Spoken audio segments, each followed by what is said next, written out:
Hello दोस्तों, 13 जून की market closing कैसी रही, इन सब के बारे में हम वीडियो में बात करने वाले हैं। साथ ही साथ जो इजराइल और ईरान का एक फिर से जो एक कॉन्फ्लिक्ट शुरू हुआ है उसका इम्पैक्ट मार्केट पर कितना ज़्यादा था उसके बारे में भी हम बात करने वाले हैं। और साथ ही साथ जो एक लॉन्ग टर्म इन्वेस्टर होते हैं उनके लिए जो कुछ स्टॉक्स हों या फिर इंडेक्स हों, ETF हों, ये सब जो एक ओवर वैल्यू लग रहे थे, कैसे कौन कौन से सेक्टर हैं जहां पर आप नज़र बना के रख सकते हैं, तो इन सभी के बारे में वीडियो में बात करेंगे। तो वीडियो को शुरू करते हैं और चलते हैं सबसे पहले निफ्टी इंडाइसेस की तरफ। तो देखिए, अगर हम निफ्टी 50 की आज बात करते हैं तो यहाँ पर 170 पॉइंट की लगभग जो है हमें गिरावट देखने को मिली है। निफ्टी 50 आज 24,718 पॉइंट पर बंद होता हुआ नजर आया है। निफ्टी बैंक की अगर हम बात करेंगे तो यहाँ पर भी अच्छा खासा सेलिंग का प्रेशर हमें देखने को मिला है।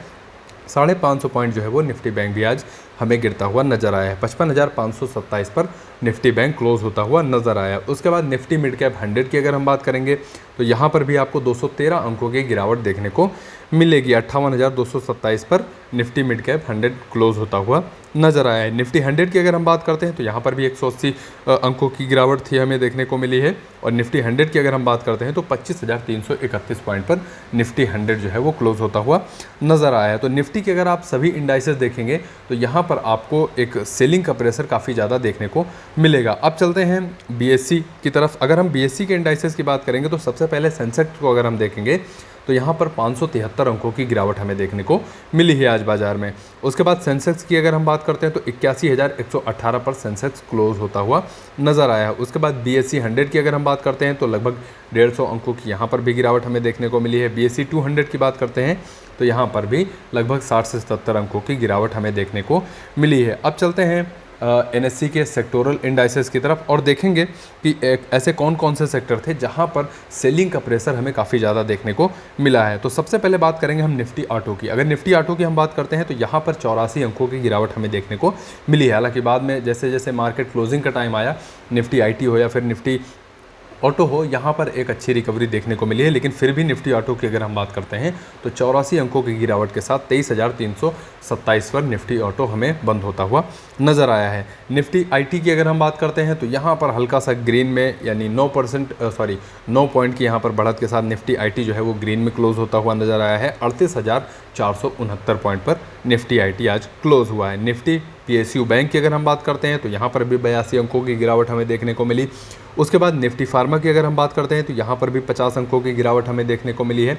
निफ्टी FMCG का नंबर अगर आप देखेंगे तो यहाँ पर भी 576 अंकों की एक हैवी सेलिंग देखने को मिली है। अगर निफ्टी FMCG की हम बात करते हैं तो 54,527 पर निफ्टी FMCG क्लोज होता हुआ नजर आया है। उसके बाद ग्रीन में कौन कौन से इंडाइसेस जो है वो क्लोज होते हुए नजर आए, तो सबसे पहले निफ्टी IT, जैसा मैंने आपको बता ही दिया कि 8 पॉइंट की जो है तेजी हमें देखने को मिली। निफ्टी रियलिटी की अगर हम बात करते हैं तो फ्लैट हमें क्लोजिंग देखने को मिली है। वहीं निफ्टी मीडिया की बात करते हैं तो 3 अंकों की जो है वो बढ़त हमें देखने को मिली है। और उसके बाद निफ्टी हेल्थ केयर की अगर हम बात करते हैं तो 5 अंकों की यहाँ पर भी थोड़ी सी बढ़त हमें देखने को मिली है। अगर एडवांस डिक्लाइन का नंबर आप देखेंगे NSE में, यानी नेशनल स्टॉक एक्सचेंज में, तो यहाँ पर 849 शेयर बढ़ने वाले हमें देखने को मिले हैं। वहीं 1743 शेयर जो है वो डिक्लाइन के उसमें हमें देखने को मिले हैं। अब चलते हैं निफ्टी का रिटर्न देखेंगे हम, और रिटर्न जो देखेंगे वो 1 महीने का देखेंगे। देखिए, अगर हम 1 महीने का निफ्टी का रिटर्न देखेंगे निफ्टी 50 का, तो यहाँ पर 0.57% जो है निफ्टी ने रिटर्न दिया है एक हफ्ते में। वहीं अगर हम निफ्टी 50 का रिटर्न हम 3 महीने का देखेंगे तो यहाँ पर आप देखेंगे लगभग 10.5% के आसपास निफ्टी 50 ने 3 महीनों के दौरान जो है वो रिटर्न दिया है। और निफ्टी 50 का रिटर्न अगर आप देखेंगे ईयर टू डेट, यानी कि इस साल में अगर आप देखेंगे तो यहाँ पर 4.5% के आसपास निफ्टी 50 ने रिटर्न दिया है। अब चलते हैं टॉप गेनर की तरफ। तो देखिए, अगर हम टॉप गेनर की बात करेंगे यहाँ पर, तो निफ्टी 50 के टॉप गेनर की लिस्ट अगर आप देखेंगे तो बहुत कम ही लिस्ट आज आपको देखने को मिलेगी।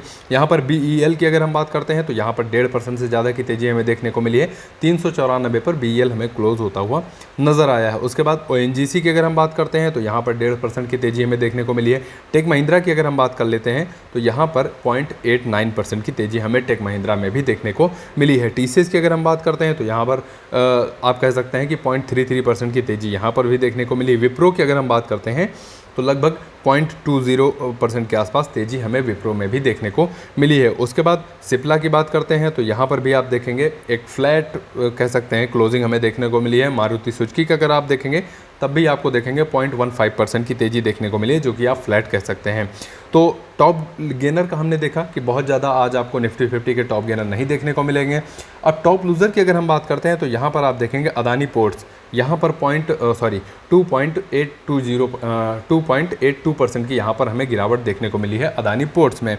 उसके बाद एसबीआई की अगर आप देखेंगे तो यहाँ पर एसबीआई में भी आज सेलिंग का प्रेशर हमें देखने को मिला है। 1.69% की यहाँ पर हमें गिरावट देखने को मिली है एसबीआई में। आईटीसी की अगर हम बात करते हैं तो यहाँ पर भी सेम हमें एसबीआई के जैसे ही गिरावट देखने को मिली है। उसके बाद इंडसइंड बैंक की बात करते हैं तो यहाँ पर भी 1.5% के आसपास गिरावट देखने को मिली है। हिंडाल्को हुआ, अडानी इंटरप्राइज हुआ, एचडीएफसी बैंक हुआ, पावर ग्रिड हुआ, बजाज ऑटो, इटर्नल यानी जोमेटो, रिलायंस, इन सभी में आज सेलिंग का प्रेशर हमें देखने को मिला है। तो निफ्टी 50 अगर आप कहेंगे तो यहाँ पर टॉप गेनर की लिस्ट जो है वो आज हमें बहुत कम देखने को मिली है, और जो ये कॉन्फ्लिक्ट था उसका काफ़ी ज़्यादा असर हमें मार्केट पर देखने को मिला है। तो ओवरऑल मार्केट क्लोजिंग आज आपको कैसी लगी कमेंट बॉक्स में बताएं। वीडियो अगर आपको पसंद आया हो तो वीडियो को लाइक करिए, और आज की मार्केट अपडेट के बारे में अगर मैं 0.1 या 0.2% आपको जानकारी दे पाया हूँ तो चैनल को दोस्तों जरूर सब्सक्राइब करके रखिए। आपकी कीमती समय के लिए आपका बहुत बहुत धन्यवाद।